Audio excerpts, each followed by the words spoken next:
We're going to bring Todd Parker in at noon because he couldn't make it earlier in the week. But today, now you get a treat. You get the anchor and you get the Godfather, and we're going to talk.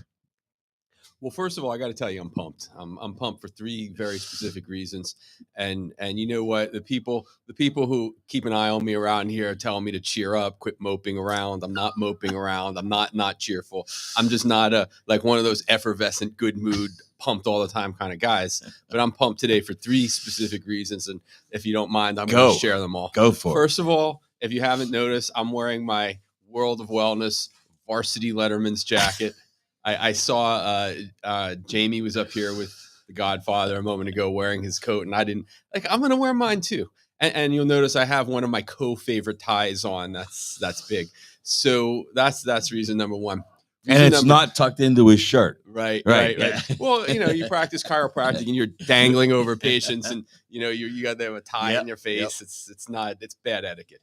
Anyhow, reason number two is I just found out that Judy Mikovits is going to be visiting with us live and in person tomorrow. And I got to tell you, not only is this woman brilliant, but she's gracious. And I don't know how many times I've gone to continuing ed classes and workshops and symposiums and guest lectureships and whatnot. And you see somebody who's just a true giant in the field is there, it's the night before the workshop and they're in their hotel room just composing themselves, or maybe they're at the bar just sitting by themselves. Not Judy. The night before her workshop, when she was here in Pittsburgh, we met her out at dinner, and she's kind of, she's talking to the people that she knows, of course, and the people who she's been interacting. I had never met her before, and Godfather himself invites me over, and I invited Judy to come and sit at our table for a few minutes and just BS with the people who practice chiropractic and do HR, and just we're kind of like behind the scenes kinds of people. And in fact, we're more of the administrative / hands-on, not the nutritional component of this business. And she's like, "Oh, I'd love to meet you." And she probably spent like 10 or 15 minutes at our table just talking about life and things that have nothing to do with health and wellness and natural care. And you never ever see people who are big time celebrities in their fields doing that. Like her. So she's one of a kind. She is, and we have her books here, and she's going to be signing books tomorrow too. And the third thing I have to do, another reason why I'm pumped, is I got to do something very uncharacteristic and issue a public apology. Oh. I did a workshop on chiropractic and nutrition on Wednesday, and I have well over 300 views. So I want to thank everybody for paying attention to me. And I have more private messages asking for clarification, explanation, specific personal points. And I promise I will answer every single one of them. But it all went over so well that if I haven't gotten to you yet and you're listening to me now and you're like, Orbach, come on, answer them, I will get to you. I promise. And don't forget, folks, not only is he brilliant on the camera and on the microphone, but he's been seeing patients all week too. So he has some limited time. Well, that's why my tie is untucked now. And I'll tuck my tie in later this morning to see patients. Mm-hmm. That's great. All right. Well, this is good. This is fun. It's always fun to get up here with Doc. And, it's amazing all the time. He carries on the tradition. We talked about the early days of the wellness weeks when we would be doing our workshops and we had our PowerPoints and we had, all of the technology going on. Well, there were two people that never used them. And one was Dr. Weiner and the other is Dr. Orbach. Never used the PowerPoint, just got up here and started talking from the vast knowledge of their brains. So today I'm going to try to keep up with you. All right. Well, I always looked at these workshops as being just that. They're workshops, they're interactive. Yeah. And look, I've been doing this for a very long time. I mean, if I can't talk about and explain what I'm doing at this point, I'm in more trouble than we can account for. So the thought of having maybe a note card with 5 bullet points on it, and those bullet points are maybe keywords that I want to make sure that I don't forget to say this. Mm-hmm. I don't forget to say that. That's about the extent of it. Otherwise, I can't say that I'm ad-libbing so much as I'm just talking to the crowd about what I know and what I do and what I've been working on for multiple decades at this point. And I always welcome questions and interaction. And if I said something that is an ambiguity or it didn't make sense or contradict something that you already thought or you'd been told, let's drill down on it. This is the time. This is the place. And once again, if you sent me one of those private messages on Facebook or an Mhm. email pertaining to something that I said and how it relates to you personally, I apologize for not getting you back to you this soon, but I have never had a response like this before, and it's it's like kind of exciting, That's and awesome. so It is great. yeah. I did at one point do a PowerPoint on the Mhm, two main pillars of optimal health, and they were chiropractic mhm, and the 91st essential nutrient, yeah, which is cannabinoids. yeah, And that was one that I thought, because Doc, I mean, he doesn't blow his own horn up here, right? And somebody needs to say how important chiropractic is to optimal health. And I think that you have to start there. And one of the reasons I did that PowerPoint was because, I've always known it was important, but the spine controls everything, the central nervous system. And it's amazing, it is to me, and it must be to you, how many people neglect that. well, it's our fault. I mean, it's not your fault. You're up here trying, you're promoting the message. I'm up here, I'm not blowing my own horn, but I'm promoting the message. But it's our fault as a profession for not being able to adequately explain what it is we do and how valuable it is. And I think we as a profession really shot ourselves in the foot when we started coming up with treatment plans that suit the insurance companies Mm, and the reimbursement parties, and less so treatment plans that suit the patients. And I have just off the top of my head, I have a patient who had a very, very serious injury at work, and he's been disabled, partially disabled, probably for more than 30 years. And the Commonwealth of Pennsylvania awarded him 6 chiropractic visits a month. And that's the person who I see the most frequently. 6 visits a month. I mean, I got, maybe not my people, but professional colleagues have patients that they see 6 times a week their first couple weeks of care, and they'll hold you on forever. And we do treatment plans that really were focused on the spine primarily, of course, but we address soft tissue, we address extremities. mhm, Both myself and Dr. Ross, Phil Ross, does the very similar, mhm, and we're looking to stimulate the nervous system using the spine or the ankle or the elbow as a tool. mhm. This is our tool to influence the central nervous system, the brain and spinal cord. And we all know that the brain basically controls everything. And I don't know, am I very arrogant or am I very naive to say I can see you maybe once a week, once every 10 days, as infrequently as every 2 months, depending on your condition, and then get the better results than people who are seeing you 2 and 3 times a week. Yeah, that speaks to the thoroughness of your procedures, Mhm. and I think that that's one of the other big misconceptions, or maybe it's just lack of knowledge, and that is that chiropractic is so much more than joint manipulation. Every single thing, and every time I've been to you, it's been as much, if not more, about the muscles surrounding the joints than it is about the joint itself. True, true. When you're when you're really, really drilling down on what I do, I'm doing treatment and therapy to muscles and connective tissue, but I'm also using them as a diagnostic tool to figure Mm, out which joints do I want to apply chiropractic adjustments to. And we feel that a specific muscle is really like it's spasmed, it's tight, it's let's just say it's in bad shape. So we're going to do some work on it and get that muscle to relax and to stretch. And once we do that, then we can ask the critical question is, do we even need to adjust this joint mm, anymore? Or did the muscle work mobilize the skeleton in and of itself? And when you take that approach, that's why I'm spending 15, 20 minutes of hands-on time mhm. with every patient.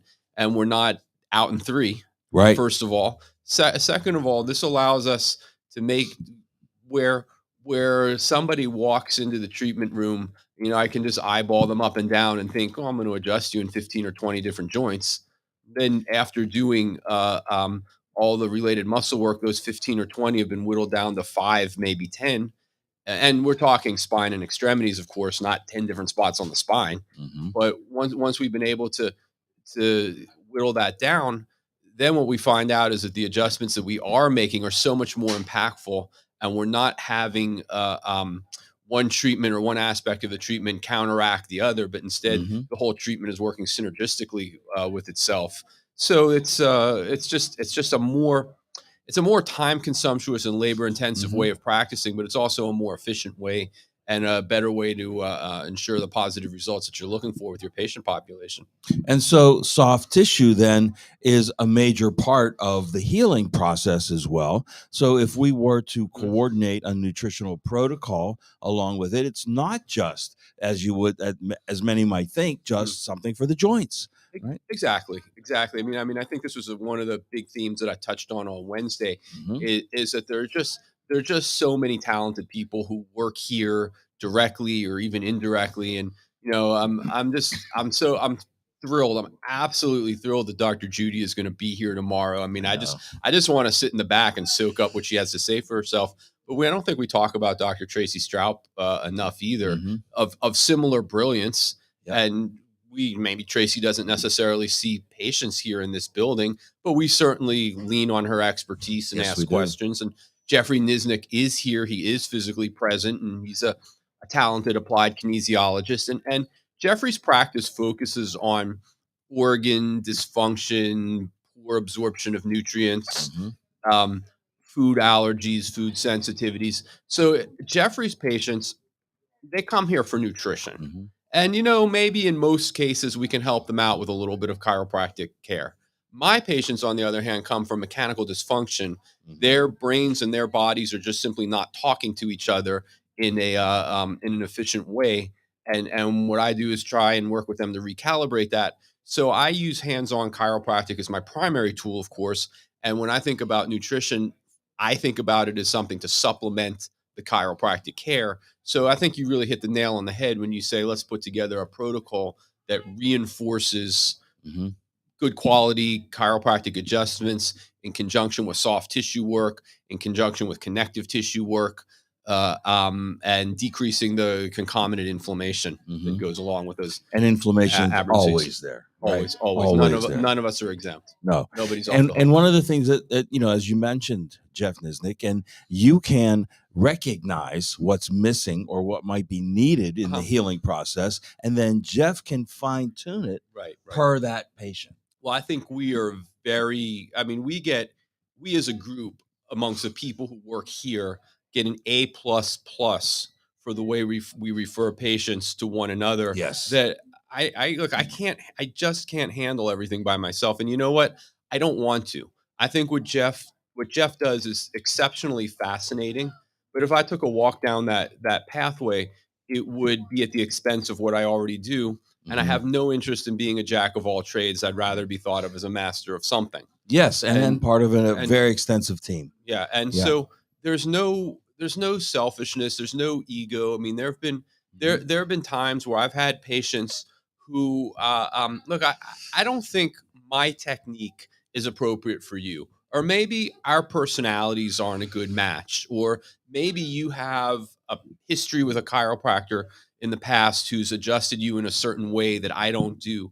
And when Dr. Honigman was here, I mean, he's been retired for what, a year and a half now at this point. Yeah. But we still talk about him like he's fresh in our minds. Sure. That I have referred patients to Dr. Honigman, Mm-hmm. who is a hands-on chiropractor. I have referred patients. I've told people, I think that you will do better if you see Dr. Ross instead of seeing Mhm. me. And I've been the recipient of referrals from both of those people. Exactly. When in recorded history have you seen chiropractors referring patients to one another? We've always, I mean, when Dr. Weiner was here, it was unique. We still talk about him, but we can't refer to what he, can't send you a patient anymore, doc. Sorry. But Jeffrey practices in a very similar manner. Mm-hmm.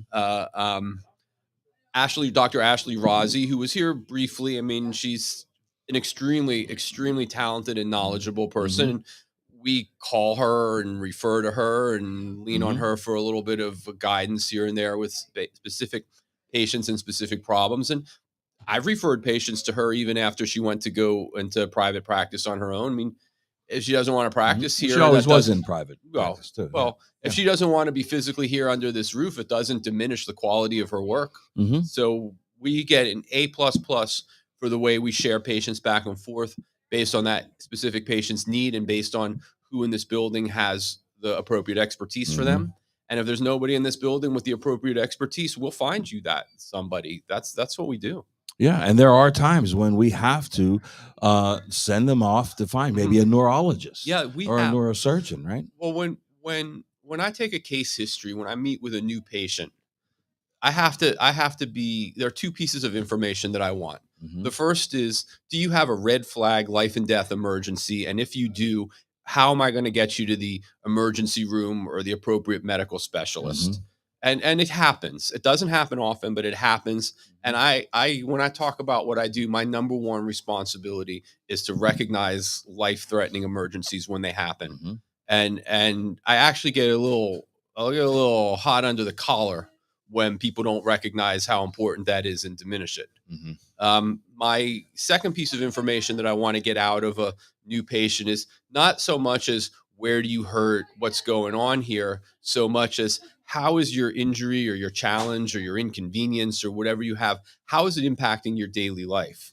And, a perfect example is somebody who says, well, I like to work in my garden. I mean, all right, it's December in Pittsburgh, bad example today, but in the spring, summer, somebody likes to work in their garden and they haven't been able to do gardening for 2 weeks because of their aches and pains. And this is important because it's part of what that garden experience is, what makes you a human being. That's what you're attached to. Or able to shovel their driveway to get out of the. There you go. There you go. So those are the kind of things that we have to work on and look at. What kind of treatment are we going to do, and what kind of outcomes are we expecting? And the goal is not to get you out of pain. The goal is to get you back into your everyday life and being able to get back to working in your garden or shoveling your snow or doing whatever events that you're keen on. Because I know, like if you're working in your garden is your biggest thing and you can't do it because you're in so much pain, then we were able to restore your gardening.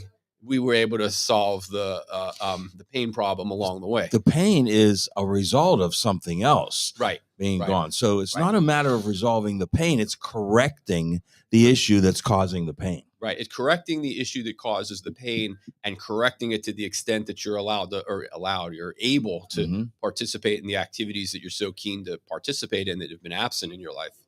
Oh, yeah, absolutely. Yeah. I mean, there's been several times when I've gone to Dr. O just for an injury itself, just a shoulder injury. In fact, it was couple of times it was shoulder injuries, two different shoulders. But it's again, it was amazing to me the first time, not the second time, because I knew what to expect. But the first time it was amazing that within 2 visits, almost 100% of the range of motion was restored. And because of that, the pain was gone. Right. And so that's when I explain to people, we're not here to chase your pain around and chase it away. We're here to chase your life and reclaim it. That's exactly what I mean. Yeah. Now, we talk about the 91st essential nutrient as well, cannabinoids, CBD. CBD just being one of them, right? It's the entire family of cannabinoids and terpenes. And over the last couple of years, it's become quite a major part of our offering here in the Wellness Center. What has been your experience with it, Doc?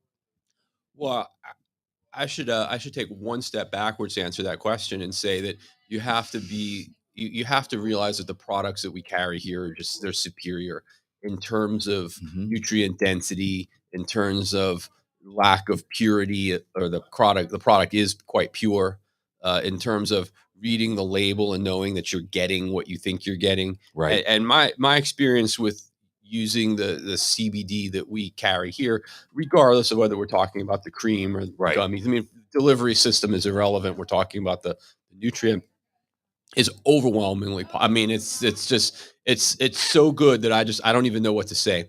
But when I hear patients who say, "Well, I tried the CBD and it didn't work for me," and then I say, "Well, let me ask you this. I haven't seen you here before. Are you one of our customers? Do you? Oh, I got the CBD at 7-Eleven.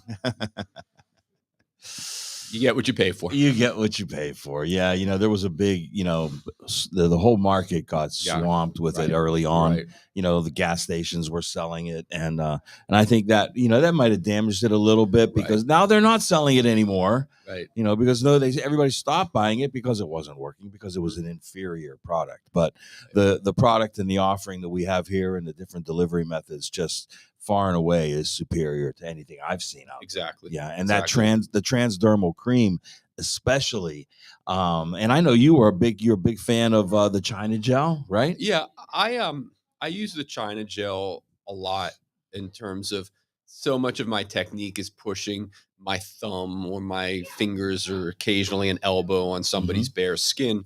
So I like the China gel more as a like a lubricant, more as like I don't want to pull fine hairs. I don't want to pinch anybody. So I that was really my purpose Okay. of using the China gel. Yeah. But occasionally I now use the CBD cream, and I think of that more as a therapeutic agent that complements the technique, Right. not Right. as well. Oh, good news! I didn't pinch you so badly that you're crying about it. Cry about my pointy thumbs, not No. yeah. Now let's talk a little bit about the range of patients that you Okay. see as well, because you know, I know you've worked on, you know, elderly, you've worked on adults, on teenagers, on kids, but also infants. And I learned Yeah. not too long ago that I think a 6-month-old baby was your youngest. Yeah, it was pretty cool. I mean, like, first of all, when you a chiropractic patient relationship is a system. It's a system between that practitioner and that patient, Mhm. and the patient has to have complete faith in the chiropractor, and the chiropractor has to have a desire to help Mm. that person for the system to work. So that's paramount. But when you talk about a chiropractor doctor patient relationship, to me it's like I don't want to get too metaphysical. I don't want to this is not the temple or the church or the mosque, but it's a spiritual and holy thing. So Mhm. that relationship is to be valued. But Absolutely. when you treat minor children, Mhm. and that relationship is practitioner, parent, child, and to have the parents' trust to work on their child, let alone an infant. Yes. I just don't know how to thank these people enough for the enormous Mhm. vote of confidence they put in me. And Let me ask you something yeah. about that, because I of course I've had my daughters and Mhm. my granddaughter Yes, here yes. adjusted by Dr. O, and of course the trust is there. Mhm. Now, are these people that were patients of yours as well that brought the infant, or were they new? The parents were not patients, but Mm. they had family members who were. Okay. Okay. So Good. they're pretty well supervised. Yeah. Yeah. And they have, Yeah. so I they had had to experienced you yes. in the family. Yes. The family had vetted me, Right. but the parents hadn't. Yes. And so on the strength of the grandparents' word, on the strength of the aunts uncles' Mhm. words, they showed up. Sure. And the enormous vote of trust, the enormous vote of confidence. It's a little Can, overwhelming sometimes. so people are probably having a hard time picturing this. Can you give us any kind of explanation or play by play on how you adjusted this 6-month old baby, and what was the reason they brought her? Was it Well, a her or him? it was a her. Okay, Well, the baby had acid reflux there and you was go. spinning up and consequently not sleeping, and Yeah, consequently the parents weren't sleeping. yeah. So I adjusted two little spots on the baby's spine, and look, I'm a heavyweight. I'm the Weiner well I'm sorry, the World of Wellness jacket hides it well behind the tie, the t-shirt, I got a few extra ones here. All right, I'm a heavyweight, make no mistake about it. And you know uh quite a few years pumping iron, and I can deliver some force. Yes, you When can. you adjust a little baby, you go over to the produce scale at Giant Eagle, put your fingers down on that scale, and like figure out what like half a pound is. Okay, Oh, now so see, that's that's exactly what I wanted you to say. I okay. wanted them to get some kind Uh-huh. of visual Yeah. on how delicate a maneuver this Yeah. is. Yeah. So I adjusted the baby with the exact same maneuver I would use with a grown adult. I mean, I've done this maneuver on 300-pound NFL players, so the baby's not Mhm. there yet. I mean, looking at the family tree, I don't think the baby will get there, but Yeah, that's right. that's irrelevant. So anyhow, I use the mechanics are the mechanics. So that this is how the human body moves. This is how you adjust it.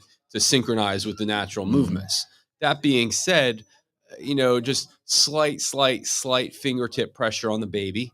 And with adults, I have them standing against the wall when I do this maneuver. With the baby, I had the baby standing on the mother's lap, braced up against her torso.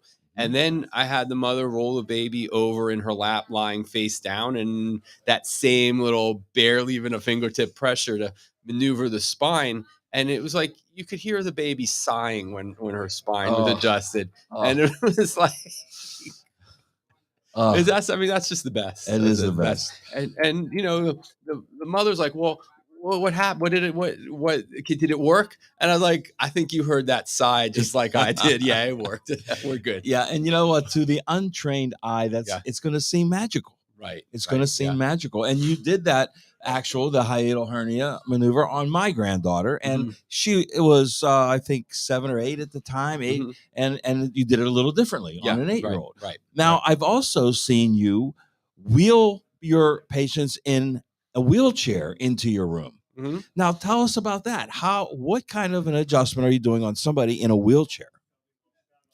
I'm doing the same thing with people in a wheelchair as I am with anybody else, and that's very simply let's figure out where you're moving, where you're not moving, and make adjustments to restore movement. Now, I mean, I don't want to undersell you this and say, well, if somebody's in a wheelchair, there's not much I can do. I don't want to oversell it and tell you, yeah, you also saw them get out of the wheelchair and walk back home, right? No. So when people have lost use of an extremity, like I just want to do some really gross general mobilization of their hips and their knees and their ankles. And there's not a lot of science to it. There's more like, I know that this is how hips should move. And maybe if a healthy athletic person came in, we're going to look for which specific degrees of movement are absent and how are we going to restore them. Look, with you're in a wheelchair and you've been sitting there, it's all of them. So we're using certainly not barbaric technique, but certainly not the same kind of precise technique that I would use with somebody who is ambulatory. Hips, knees, ankles. Then, maybe they have use of their arms. Maybe they have use of them rotate their head around. So let's do the same thing with shoulders, elbows, wrists, cervical, neck, upper thoracic spine, which is let's start to be really more specific and not just make general mobilization. So they're techniques for people who are in wheelchairs. Yeah, we can do that. Now, we hear all the time, especially on the nutrition side, is this safe for a child? I mean, folks, we really get tired of that question because yes, everything in here is safe for a child. And do you ever get that question yourself? Is this safe? I mean, think about it. I think there's got to be a large portion of the population that wouldn't even consider bringing an infant to a chiropractor. Well, I think it's very rare that you would find people who bring I mean, imagine what a last resort these people considered this to be, that by and large, the patients who I see for initially everything they've already tried failed, and they went the medical route, and they went the medical route first. It's only once I've had a success story with somebody that they would think about what we're doing here first in the future. Right. So for these people to actually bring their infant in, I can only imagine how at the end of their rope they must have been in the first place, for one, and for two, that they probably came to appease a family member who said, you gotta take them over to the wellness center. This has gone on for way too long. Those people will fix it. Go see Orbach, go see Ross. Come on. How many family dinners do you think they had to sit through listening to that before they finally said, fine, all right? And they probably walked in here thinking like, all right, we're here to do grandpa a favor. We're here for him, not for us, just to say there's no way. And they were probably, whether it was spoken verbally or whether it was spoken with body language, they were skeptical to begin with. And, I just want to thank that little baby for sighing like that. Just validated everything. And hopefully if people are watching this workshop, they can spread that word, Right. because if they were reluctant, the patient that you actually saw and the family members, and maybe, who knows, maybe they weren't, maybe they knew about chiropractic and really wanted to help and try something natural. But there's got to be a lot of people out there that are saying, wow, a 6-month-old, we never knew that. Right. And that's the message we want to get out to everybody, is whether you're an infant or whether you're in a wheelchair and everything in between, chiropractic will benefit your life. Absolutely. I mean, that's why we do these workshops. That's why we have these wellness weeks. I mean, it's the wellness week is a patient appreciation week. It's a client appreciation week. We want to make sure that the people who are into what we do can afford to stay being involved in what we do. I mean, times are tough; they're always tough. But Now, just as much as that, we're trying to get new people enthusiastic about That's this. right. This is a great pond to be in, the pond of natural health. Dip your toes in. These wellness weeks, the chance to broadcast now with social media and the technology available to us. I mean, like I said at the very beginning, I have private messages that I have to get back to people. Some of these names I recognize, and they are a long way from my home. That's awesome. So, yeah. Now, you are a big proponent of nutrition as well. Yeah. You always have your shaker cup full every morning. He comes in, I grab a coffee, he grabs a shaker cup. So, your knowledge and let's just say your interest in nutrition, when did that start? That's a good question. When did it start? Probably when I was 18 or 19 years old and a relatively young face in the weight room, wondering what am I going to take to get as big as those guys? And am I going to be able to find something to take that's not going to do me irreversible damage down the road? I mean, I remember going to the Monroeville Mall to buy amino acids at GNC when I was still in my teens. Okay. So my interest in nutrition, in terms of how is this going to benefit me personally for a specific reason, it started back then. As far as, wow, this is something we can, this is a course of study that can apply to be a better chiropractor, to better results with my patients. I met Dr. David Seaman, who is a neurologist and a nutritionist and a chiropractor. Wow. When I was about halfway done with chiropractic school, and he was teaching a workshop at my school over the weekend, and I'm thinking, like, nutrition, man, I could stay home and study neurology. I don't want, but he is a neurologist. So anyway, I'm so glad I went to his workshop, because he's just started introducing some relatively simple protocols. And by simple protocols, I mean, let's figure out, like, if you were gonna tell somebody who was new to nutrition, which 5 supplements should you take every day that will do you the most maximum good. He introduced me to that concept. And, it's an evolving and growing science, that the 5 things he suggested in 1999 and 2000, that's not what we're talking about today in soon to be 23.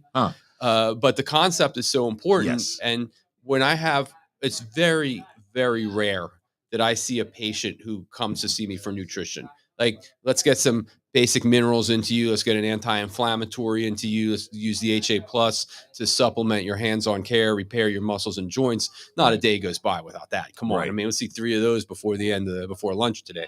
But in terms of, like, I got to get on a nutrition protocol, and you're seeing me for that? Did you know Jeff was here? But, like, all right, well, let's pick out 5 nutrients that just they are real simple protocol to address as many body systems as possible, and report back in 4 months. Yeah, exactly. Because you're going to be relieving deficiencies regardless. Right. Exactly. So David Seaman introduced me to that concept, and so I've been at least casually studying nutrition since before I graduated chiropractic school. Is he still around? Oh yeah. He practices in Florida. He still teaches. Yeah, that's awesome. Yeah, good. And Doc's celebrating, of course, his 20-year anniversary. Right. Actually, this month is 21. I'm 21 years in the practice. Okay. Yeah. 21 years in the practice. Wow. 15 and counting have been here. Yeah. Practiced on Carson Street. Yes, you did. an ode to the building at 1320 Carson Street. My God, if walls could talk. I know. It's still standing. Yeah, I don't know what's in it, yeah, but it's still standing. the creatures. If you're not from the Pittsburgh area or you have not been to that building, the building's, I guess at this point, it's got to be closing in on 200 years old. And it's on the main drag in a neighborhood that was littered with steel mills and industry and mechanical shops up and down. We're maybe a quarter of a mile from the river tops. Yeah. Absolute max. Oh, yeah. So you combine industry, a river, a low, what's it called? Like a low altitude. and I remember the first time I was sitting in my treatment room doing notes and a little mouse scurried by. I just about jumped out of my skin. But then now I'm used to them. I'm used to the mice. So, yeah, but we don't have any here. No, we're this is okay. a very different situation here. Yep. But if you walked around that building on the south side and you went upstairs where we had our stock and our offices, there were rooms with chambers and antechambers and secluded hallways, and you do a little math as to when the building was built and what was going on in our nation's history at that time. If those walls could talk, oh my God. Oh my God. Just a house of vice, I'm sure of it. Yeah.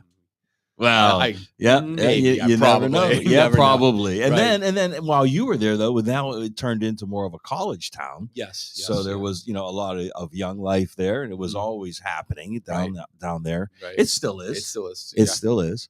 Then we made, the move up here. October of 2008. October of 2008. Yeah. And I live on the south side, so I would walk to work at the old building, and it was, I'm not the highlight of my day. Are you kidding? No, but just, it was really refreshing to just walk home and unwind along the way and walk to work, and walking along the main drag at 7:30 in the morning ish. And just the people who were working or out, and everybody's hustling. And those are good times. And not to mention the fact that there was very little parking there anyway. Right. I didn't want to take up a spot that one of the patients could have. One of the patients, right. And of course, the wellness weeks started down there. Yeah. They weren't a whole week. I vividly remember the last Sunday before we moved. We were going to start practice in this building on Monday, and on Sunday we had a for today and today only sale. Oh. And I there was a line of people waiting to get into the building when I showed up, and I had been practicing with Dr. Weiner for more than a year, not a year and a half at that point. So the people who knew me, but I wasn't like the guy. I wasn't, the people who come for sales and sales only. And the building, it's right there in the middle of the city, man. We had like 6 people in the waiting room. Somebody was sitting on somebody's lap. So people are just waiting to get in. And I walked to the front of the line. I thought people were going to kill me. They're like, "You're jumping." I was like, line, right? I was like I'm ready to defend myself. And I'm like, "Ladies and gentlemen, watch this." I pulled the key out of my. You convinced? Yeah. Oh, the stories. Yeah, lots of them. And that's, part of what we do. We want to reminisce, keep everything alive, keep the stories alive. The memory of Dr. Weiner alive. None of us would be here without him. True. And this is just, and again, during the December Wellness Week, we are celebrating his life because it's the anniversary of his passing as well. Right. 5 years. Yeah, absolutely. And I remember the call I got from you. Yeah. And that was it's like, what? You hear these things, and it's one of those moments in life where you say, wait a minute. No, it can't be. Can't be. Just can't be. But we're here. We're keeping the spirit alive. We're keeping the commitment alive, right? To not just, to health and optimal health, but to the freedom to practice that health. Exactly. And Dr. Weiner was the one who originated these sales. I remember my first conversation with him, and I wasn't exactly certain that I was having a job interview at the time. And I don't think he was either. I think we were just 2 doctors with a similar mentality about patient care, just meeting and having lunch, because I wasn't even living in Pittsburgh at the time. I was here visiting my parents. And anyway, I'm curious, what kind of a restaurant was that? It was an Indian buffet. Oh, of course it was. Okay. I paid. Of course. He was explaining to me that he didn't really see his practice. He didn't look at it as a business. He looked at it more as a community center and a Mhm. mission, and he was on his mission. And we haven't lost sight of that. I mean, I don't think we talk about it. It's one of those unspoken, Mhm. like we're on a mission here. We are. Make no mistake about it. This is a business. We have to do a certain amount of business by Friday to open the doors on Monday, just like every other business That's out right. there. There's no getting around that. But when you think about, like, what does it cost for us to stock our shelves, and how little of those increases we've passed on to the consumer? And people come in and they say, "I can't believe how expensive everything got. Dr. Weiner would never have done this. He would have never raised prices like this."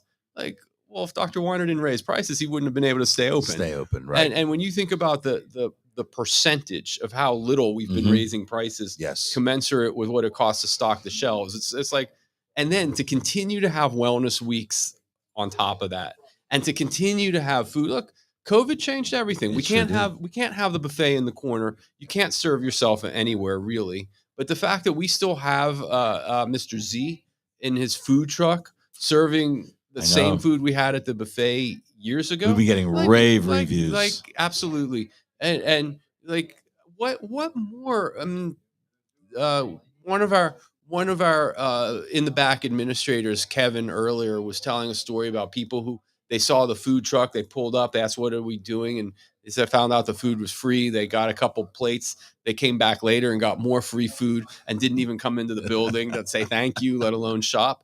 Like, I can't think of a better tribute to Dr. Weiner. I mean, that's Mhm. exactly who he was and what he did. And to Jamie Dorley's credit, just keeping that alive. I mean, I hear I hear people complaining about, well, you don't have Dr. Weiner's diploma up anymore. You don't have Dr. Weiner's this up any. You know why? Because we have Dr. Ross's up. That's We right. needed the physical space for the person who's practicing. That's here, right. Dr. right? Ross, Dr. Orbach, Right. those are the plex. Right. That's So- exactly right. So it's not. There's nothing going on here that's a slam on Dr. Weiner. No. If anything, it's a tribute. We still have one tribute after another going on to Dr. Mhm. Weiner, and I have to call attention to that. Yeah. I really do. I don't like scolding people, but to all the people out there who were saying, well, Dr. Weiner would never do this, Dr. Weiner would never do that. We're growing with the times as a tribute to Dr. Weiner. Look at the infrastructure of this building. It looks like a community center where people would want to hang out. Mhm. There are people on our couches over here to my right. The chairs, the waiting room chairs are so much more comfortable than they've ever been before. There's couches around the corner that, like, I've taken a nap on one of those couches. All that is new since Dr. Weiner's passing. And yet it's all a big tribute to Dr. Weiner to make the place that he started more efficient, more attractive, more inclusive. I do remember when it first opened, and Yeah. the couch was transported from Carson Street up here, the original one. Yeah. Well, I think It that's sitting had in a the life Smith- of its own. That's Yeah, sitting in the it did. Smithsonian now. Yeah, so. it is. But you're right, and you hit it right on the head when you said this is a community here. It is, and that's what Jamie's vision has been, was to make it a community wellness center. Exactly, And that's we're what doing. it is, and that's what we keep working toward. Right. So the food trucks out there, folks, they'll be there today till 2:00, and then tomorrow on Saturday they'll be there from like 10 to 3. So we open it up on Saturdays to extend the time a little bit more. We're only here till 4 on Saturday, but we're here till 5 today. Mhm. And in addition to the food truck outside, we have the smoothies, we have the bar. Bobby, is the bar open? The bar is always open. All right, and we've got free samples out there, and of course the swag bag. Yeah. And we had to make an adjustment, call an audible on the swag bags. We ran out of the originals. That's a good sign. That is a good sign, but they're still being filled. Everybody gets a swag bag. And if you spend $100, and that's not hard to do when you're buying for yourself and your family, then you get a chance at this amazing Vitamix over here that we're going to draw that winner for tomorrow on Saturday. You don't have to be here, but you do have to have a chance in the bucket. Yeah. Parting shot, Stock?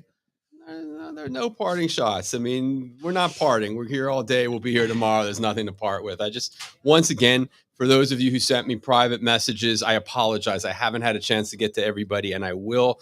And man, thank you all so much. I have over 300 views for a workshop lecture, class, whatever you call it. And you have no idea how important that is to this man, okay? Because he puts his heart and soul into this, and it's so gratifying. It is. It really is, because I spend most of my time here not most of my time, almost all of my time, just quietly working one-on-one with people. And, it's easy to lose sight of the fact that I'm part of a team. It's me and this one person I'm working on. I told you, it's a system. Who's next? Yeah. And sometimes it's easy to lose track of the fact that I'm part of a much bigger team here. And like I poke my nose out looking for my next patient, and people look at me with this flare of recognition. So then I get a chance to speak my mind, and over 300 views. Like, thank you all. Maybe I can come out of my cage now. That's awesome. Yeah. Well, and there's the crowd going wild. Yeah. Right on cue. Okay, folks. So that's it. We're going to be here all day till 5. Who's coming up next, Phil? Oh, well, there you go. Back to back. You got the anchor and the rookie, Dr. Orbach and Dr. Ross, coming up next. More chiropractic, more information for you. And the day's going to keep going. We have an 11 o'clock ad. Who's at 11, Phil? Mike Gallagher. And then at 12 o'clock, we have a roundtable with Todd Parker. And at 1 o'clock, we have some demos, probably shakes, right? Jeff. Oh, well, awesome. Now, see, here's a great thing. You get to see a kinesiologist at work. Yeah. He's going to demo his technique for you on this workshop. That's the kind of information you get.